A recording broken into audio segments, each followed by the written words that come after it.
Kind of lead us to where you were when the thing came about, basically. I actually am the classic story of the mailroom. I started in the mailroom.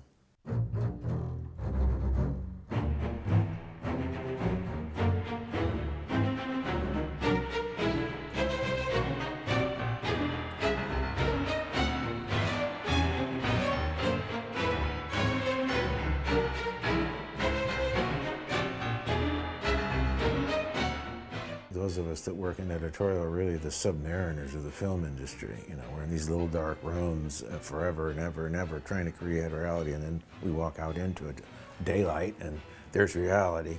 So I'd done Star Trek, and I went over to interview, I think with John, in some storefront at Ventura Boulevard for Escape from New York. And we hit it off kind of right away, and that was the beginning of working with him. I would. There are many things I think that are notable in the film, and I think it's in many ways.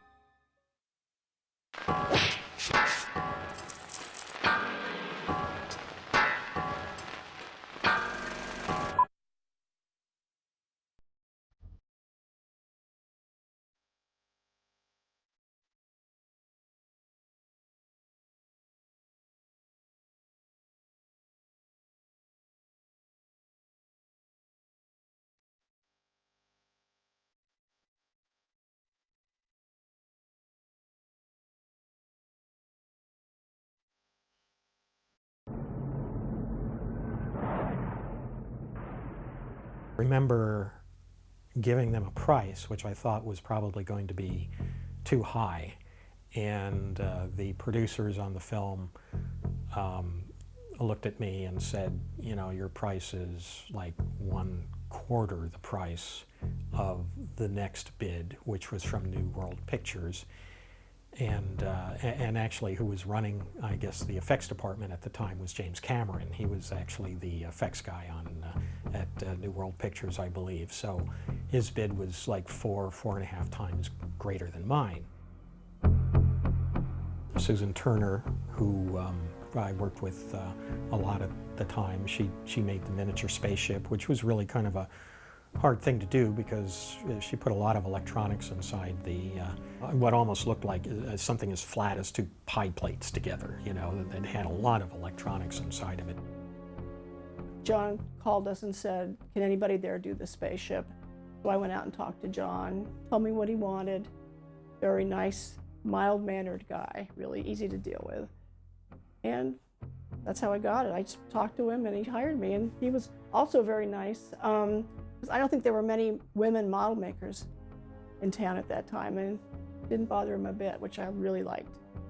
I was given blueprints and a model, a mock-up model that was built out of illustration board. That was actually the same size that I wound up making in the real ship. Peter and I went out and took the lens we were going to use to shoot it, because I said we need to shoot this as small as possible because it's going to be very hard to mount something this flat on the motion control system. If we make it too big, we'll have a much bigger chance of it flopping around like the dish. So we actually made it the same size as the prototype. I had a big mahogany piece turned in mahogany wood that a plastic fabricator could use to fabricate me some ABS plastic pieces. And then I had the etched brass made that I knew would go in the parts that I was going to cut out of the plastic to make the really nice design features. I love working in metal. These are brass vents that we made by hand. These are all made by hand. This is brass. This is brass etched. This is brass mesh that I used here. So the light would show through but be a little bit diffused. Once again, the brass pieces here, same treatment on the outside. I didn't do any kit bashing. I don't like kit bashing. Where you take already produced model kits and you take parts out of them and stick them on your model. Well, a lot of that was done by model makers in those days, and I didn't like doing that. But it did work very well because I don't think the plastic would have held up as well over my light scheme. You know, there are lights all the way around the outside. And I think that plastic might not have worked as well, and it wouldn't have been as rigid. They were a type of miniature light that was used in a dollhouse that was like the shape of a fluorescent light. So it was a tube. I thought that would go best with the cutouts around the outside.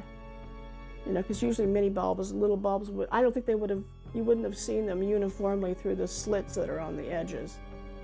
There's a sequencer that's built in. It's a little computer panel that tells the lights basically to chase, it's called a chaser, to chase each other around. And it will pick up, depending on which program I put in, it will pick up different amounts of lights. It can be brighter, dimmer, or it'll go faster, slower. It can go either way. It can go forward, backward. And then we have a light in the little cabin that's separate. We have two more lights at the exhaust and a light on the bottom plate. And they had to be set up so we could do several passes with the motion control camera. So Pete could set what he wanted when we got there. And I believe we did 4 passes of the ship. It was one of just the ship, one of the lights around the circumference, and then one of all the other little lights. So Pete had the flexibility that way, you know, of taking each part and adjusting it. That was a skill Pete was really good at, was taking parts and running them through the optical printer and getting a very nice result. The title, and then this piece of garbage bag plastic, black opaque garbage bag plastic, was behind that, and then behind that was a light, you know, like a 1K studio light, kind of pointing up. The smell of it all through the entire studio for several days till he got it just like he wanted it. We had to do a lot of takes with it because the letters didn't always open up properly. There was one take where the letters NG just opened up, which in film lingo and probably other lingo means no good. So when you have just 2 letters that open up that say NG, then you know that you've blown that take.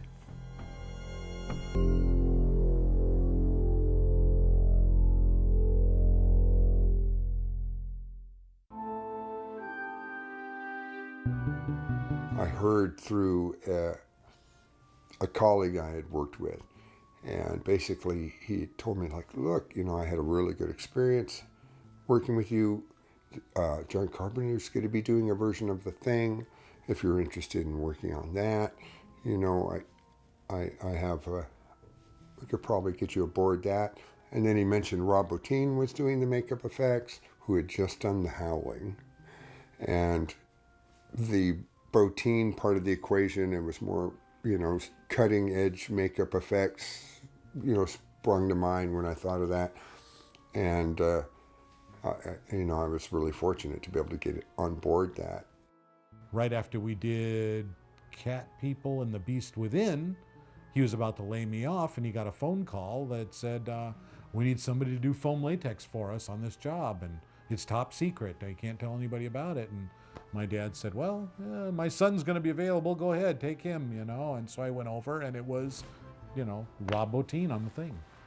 So that was my first major job, not at my father's studio. There was a dialogue always between Rob and John Carpenter. Carpenter was clearly open to all of Rob's ideas, and it was as if you had given a corralled horse permission to run free, and not wild, but free, you know. And Rob has no shortage of ideas. I measured the cans, and we measured everything. I measured the lantern. They were all measured, because if you guess, it doesn't work.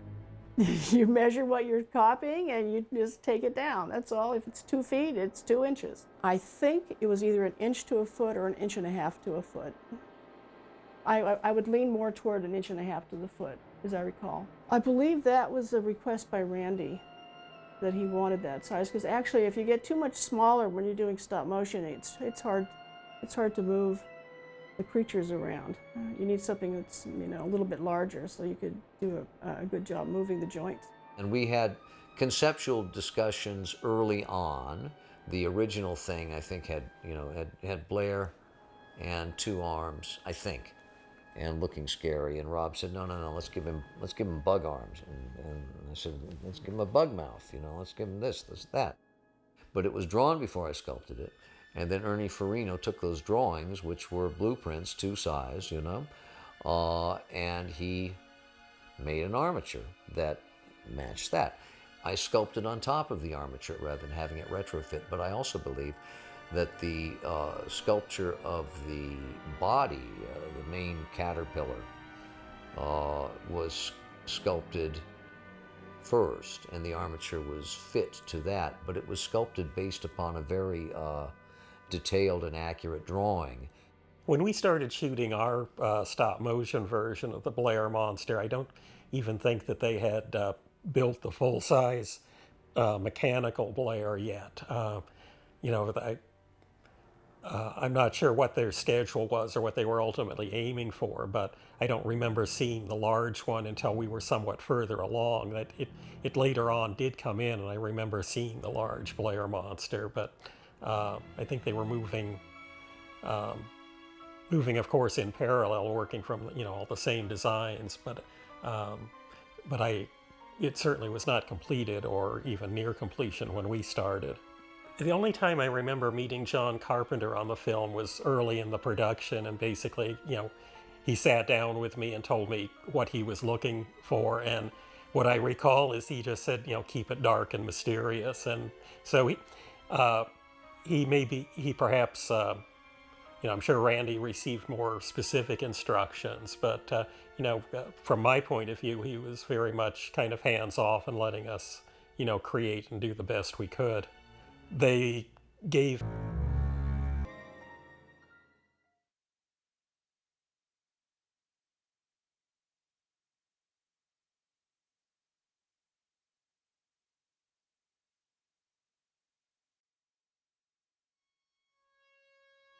Eagerly, Blair was stripping back the ropes.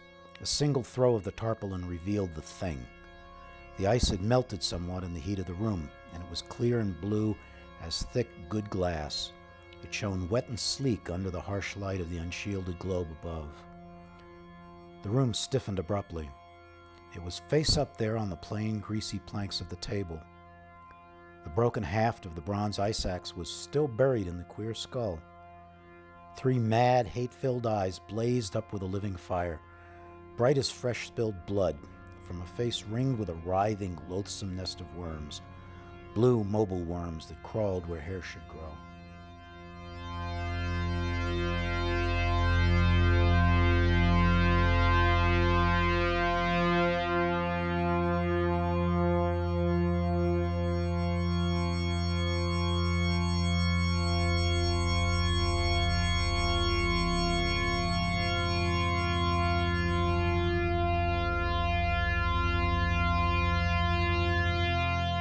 The difference between a novelization and a novel is pretty straightforward. With a novelization, you take an original screenplay and you make it into a novel, a full-length book. And with doing a novel into film, you do the exact opposite. You take a book and you extract a screenplay from it. It's very unusual when you're doing a novelization that you're working on anything other than an original screenplay.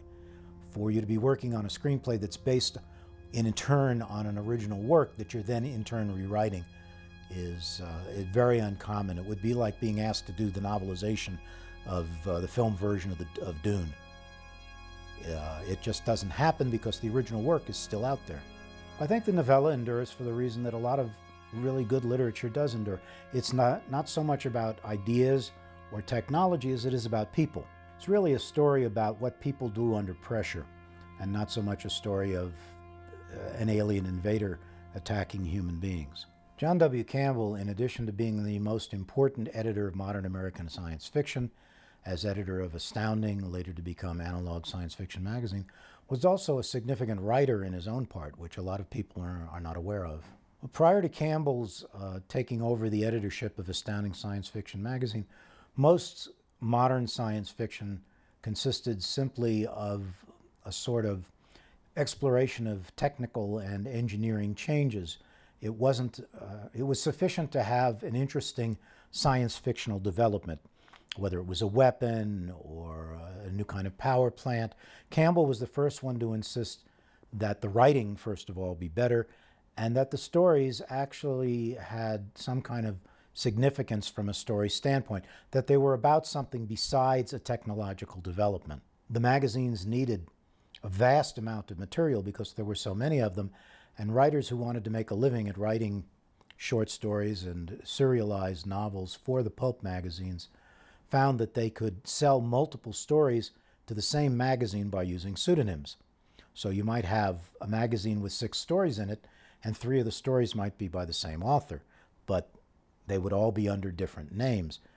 Campbell was no different from any other writer working in that era, so he would use the pseudonym Don Stewart along with his real name John Campbell, and sometimes would have 2 stories in the same magazine.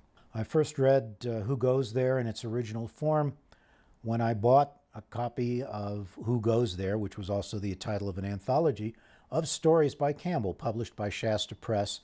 I bought that copy when I was in college at UCLA from a used bookstore on Hollywood Boulevard.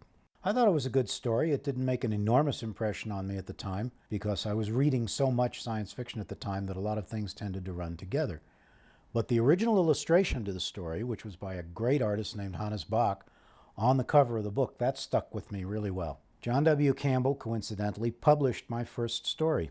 I sent Campbell the manuscript of my first novel, and he sent it back with 6 pages of suggestions, some of which I used, some of which I didn't. Sent it back to him again, sent it back with another 6 pages of suggestions.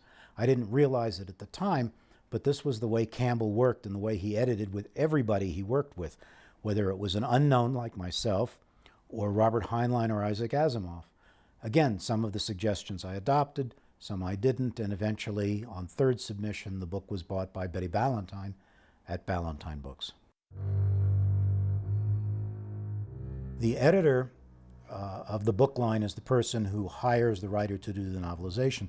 The studio or the production company always has right of refusal over these things, assuming it's in the contract, of course, and it usually is.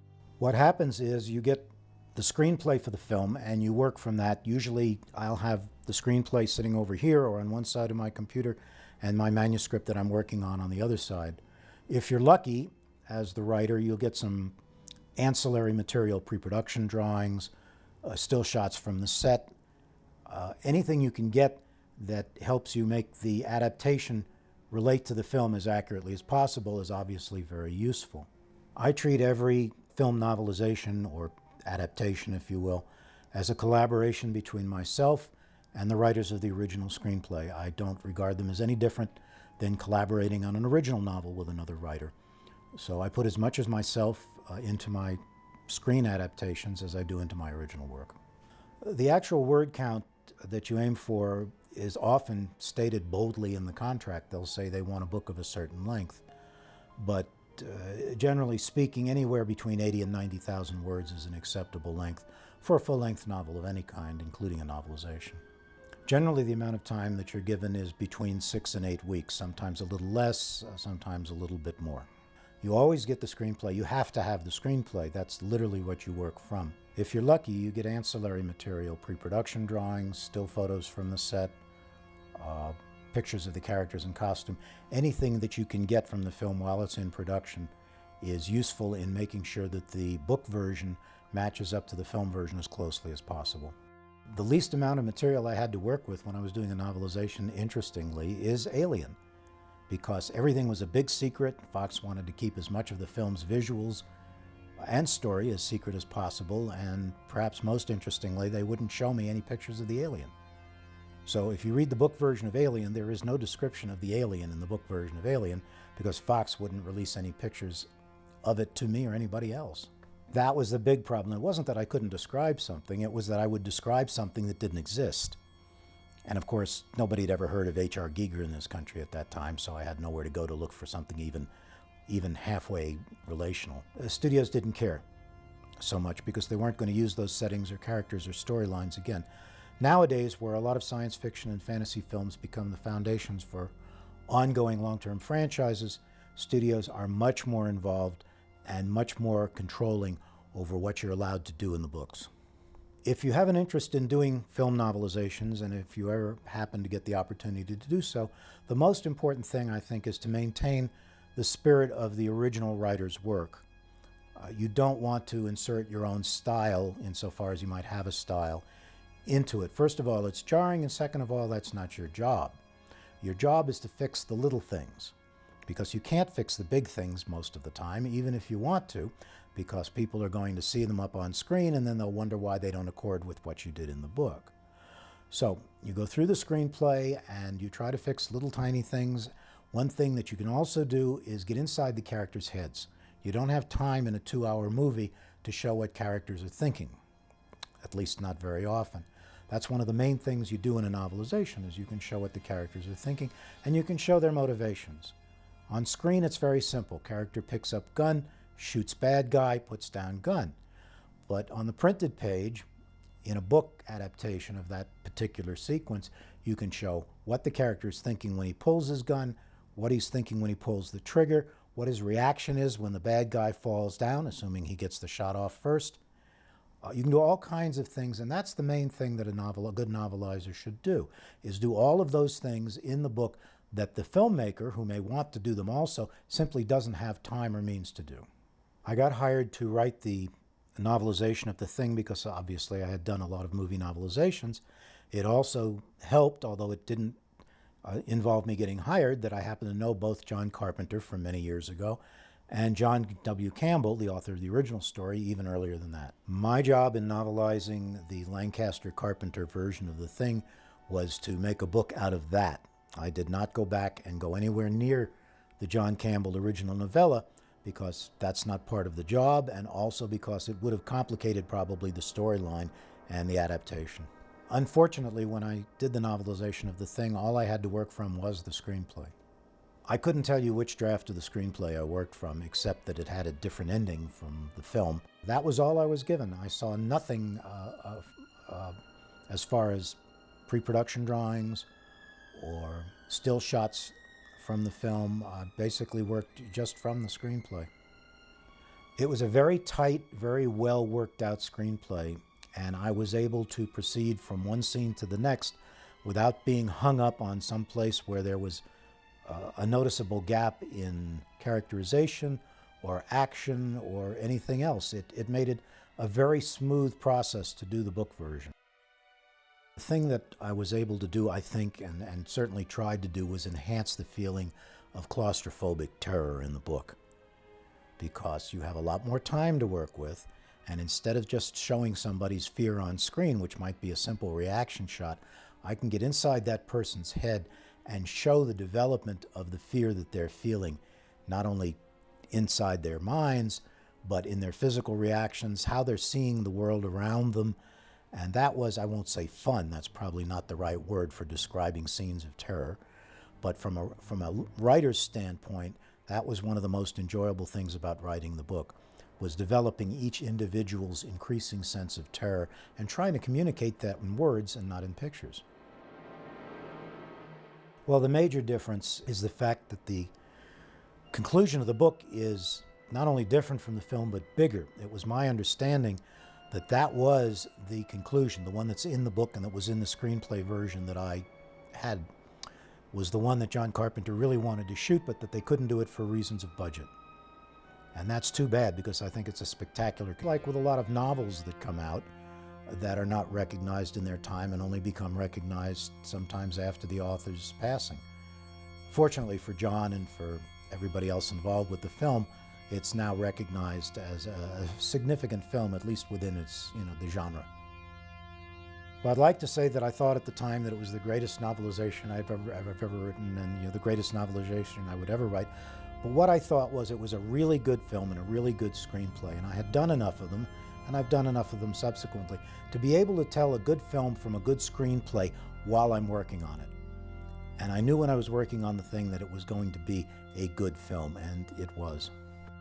There's nothing better for someone who's writing a film novelization than to realize while they're writing it, never mind before they read the screenplay, but while they're writing it, that it works.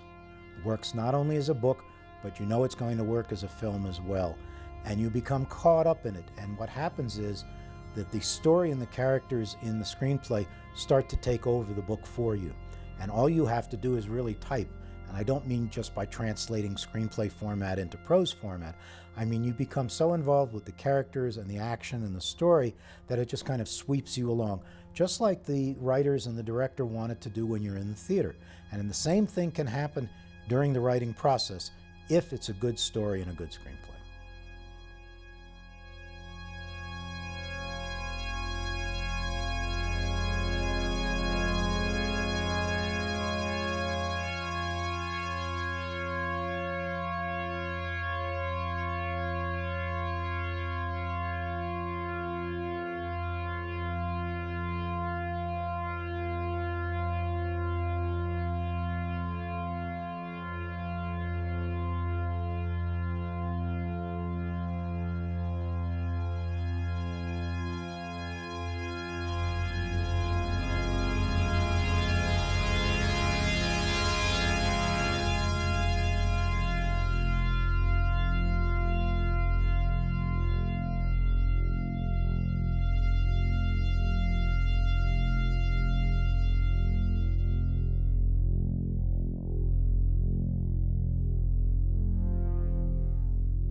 So you go back and watch Halloween, and there's this clip that the babysitter's watching, the thing That's from right. another world. Yeah.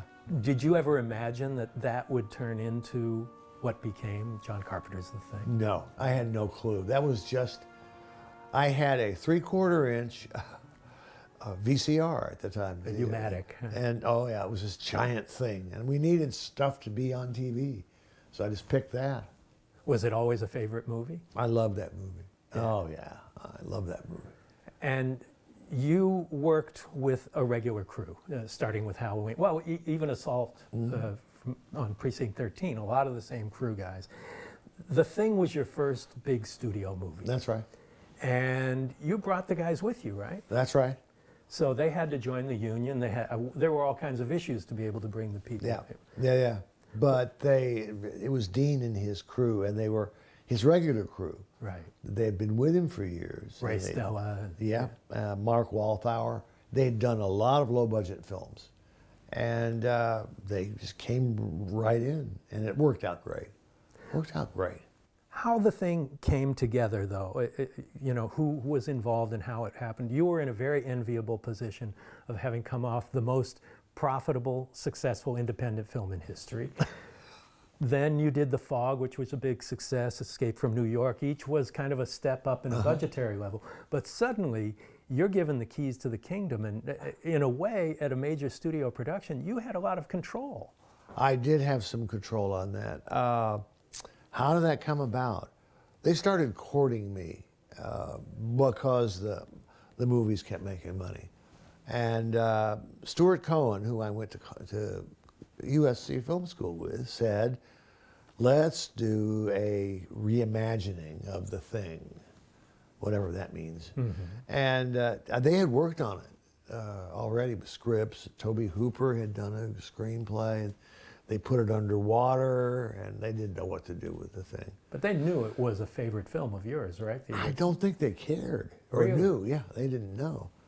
And at first I thought, oh no, I don't want to do this as my first studio film. I love this old movie. And there's not much I can do to make it any better than the Hawks movie. All I can do is modernize it. Really? I was disappointed, but I very quickly thought, you know what, this is my chance to make a studio movie. There was a lot of control that you had that otherwise first-time studio filmmakers would not have had.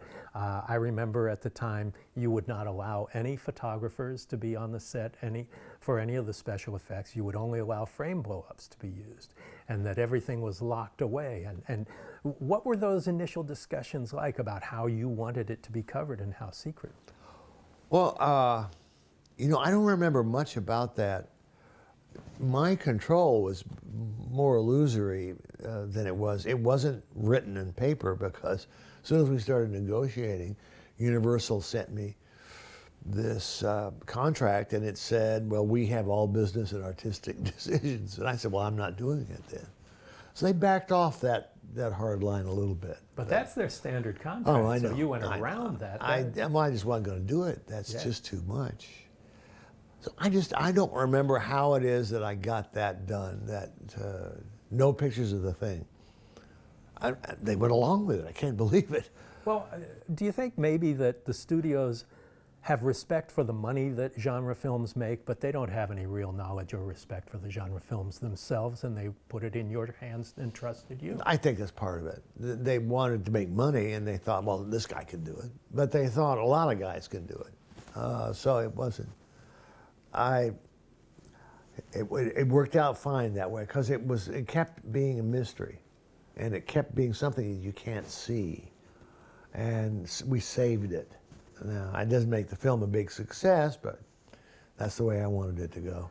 At the time, it wasn't a box office success, and I remember I was doing special publicity on it, and I had done the making of it, and so I had said to you, you know, it's not a success right now, but I'll bet you in 10 or 20 years this is a classic. And did you say that really? I really or did. Are you just tell making you that up now? I'd love to be making it up and pretending I said it, but I remember saying that, and you went, bullshit. Yeah. But it was the year of E.T., which was the big success, most successful film of all time. That's right. Who do you know who talks about E.T. in 2016? Well, I guess some people do. I don't know. But the thing has stood the test of time. You watch that, and it's still galvanizing and something really special. And it's a very directed movie. You know, it really... I'd love to know how you envisioned it and what your kind of overall thought process was and what this movie was to you. Well, Mick, I didn't exactly envision it. Got a writer, Bill Lancaster, who was extremely talented. Burt Lancaster's son. Was. He had written The Bad News Bears, and he was just a really talented writer. But now, were you a fan of the Campbell story, Who Goes There, that it was based on before? So you'd known the story before. I had known the story. It was a pulp story, you know, but I still love the idea. But your thing is a lot more like that story than the Howard Hawks Christian Nyby. Yeah. Well, they couldn't figure out what to do with the monster and the thing. So. Was Bill Lancaster your choice as writer, or had he come in before? No. So what made you think from Bad News Bears that he was the right guy for this? He pitched the story to me, and it was this. First of all, it was the scene where Norris is, and he did a little test with some little creatures or something, but it never resembled anything we did. And I thought, you know, I hadn't seen anything like this before. Let's try this. So we did. He was in over his head a little bit. He had a lot of people drawing for him, and a lot of really great artists drawing stuff for him. So did it slow down production, or did you plan on shooting a lot of these things as a second unit, or was a lot of it to take place with the actors interacting with all of this stuff? It started with a lot of on set. Rob would come on set with stuff, and that for a while worked out, and then as Rob got further and further behind, that dwindled, and so now it's a total second unit. Then we go over to where he was building the stuff, and we'd bring the cameras and the lights, and we'd shoot there, and totally divorced from the actors. They had gone. So editorially, you and Todd Ramsey, I guess it was a real handful to try and integrate all these bits and pieces that had to be done one piece, a rubber piece at a time. That's right. And integrate with the actors. Did it take its toll on the actors and on you as a director? No, it wasn't bad because we could figure out, well, we don't need to cover this part. We can just go for here. And here's the shot we need. We need over the shoulder so we can get a stand-in. Usually Larry Franco standing there. And then whatever it was, combined with it. And so in a sense, it made it easier because it was more specific. Right. Here's the shot we need for this. And you would be able to shoot everything with the actors out in a regular That's right. shooting day. That's right, yeah. And you didn't have to stop and start and stop and start. That's right. And the toughest part of shooting with the actors was when Charlie Hallahan, his chest opens up. He's lying on this reclining table, and they built the rubber thing out, and he was hurting, really hurting. And that was a tough day for everybody. But we got through it, and that was after we finished shooting, wrapped the movie. That's when we started the majority of the effects, because he was so far behind. And that wasn't the plan. It No, was it going to wasn't. be concurrent. No, it was all going to be done at the same time. No, we weren't. So what was the one scene that came together as far as the makeup effects and the like go, where you went, fuck, this is really special? The scene where and it just went out. No, it was gorgeous. Probably in all the westerns I watched, I loved it. I would get so excited when the screen would grow out. Yeah, yeah. You know, when you say, oh, it gets bigger and It's bigger. a movie. It's a real movie. Yeah. So this timing is great to talk about music because right now, I mean, you've got this new career as a rock star. You've been touring, Stop it. playing Yes, I your have. music to audiences like 28,000 people. Yeah. And you were in a band in your youth, and I remember being at the Wiltern Theater when the Coupe de Villes were playing their scene in Escape from New York. Yeah, yeah. And what's it feel like to play your music live for an audience? Well, it's just so different than the rest of my career has been, and it's wonderful. Oh, it's great. Well, I get to play with my son and my godson, and we have this great band, Tenacious D's backing band, and they're with us. Wow. And we just sound tight, and I'm doing the scores from the movies. I'm even doing the thing from the main titles from the thing. And it's great fun, just great fun. But did you imagine that being your life when you were doing music as a kid? No. You always wanted to make films. Well, that was the choice I made when I got to be 20. I thought, what am I going to do? Am I going to stay in Bowling Green, Kentucky, in a little rock and roll band and play for fraternity parties? Or am I going to go out to California and try? I'd go to film school. So that's what I decided to do. And do you think film school was the ticket to your being able to move into becoming a filmmaker? It was for me. Yeah. I learned everything there. I soaked it all up. It was just fantastic. I don't know what it's like now. I don't know. I can't speak for anybody else, but it was incredible. And the opportunity to work with the equipment, was it the access to filmmakers as your professors? What was it about film school? Yeah. All of it. You got immersed in movies. So you watched movies all the time. You had to make movies as part of your courses. And you had to learn every aspect of movies, the photography, the editing, the sound, acting, directing, writing, just you name it. Even the animation and even the lab. You worked in the lab a little bit. So back in the days when this was a chemical process. When there was such a thing.